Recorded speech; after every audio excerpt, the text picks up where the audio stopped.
வீட்டில் தான் ஒரு ஃபங்க்ஷன் வருது, அந்த பொண்ணுக்கு தான் காசு இல்லை, இந்த அம்மா ஒரு 2000 ரூபாய் போய் ஒரு ட்ரெஸ் எடுத்துக்கோ அப்படின்னு கொடுக்க தோணுதா? எனக்கு கொடுத்து வச்சாலும் அவ்வளோதான்.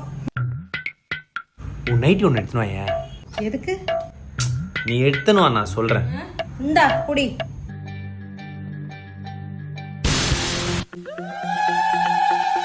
போதும்.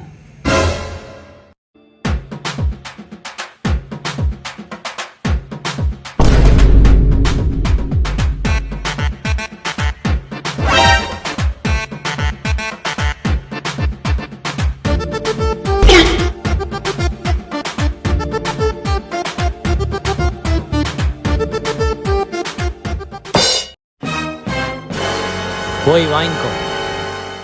இது எப்படி இருக்கு? எங்கிட்ட மோதாதே, நான் ராஜாதி ராஜனடா, பம்புக்கு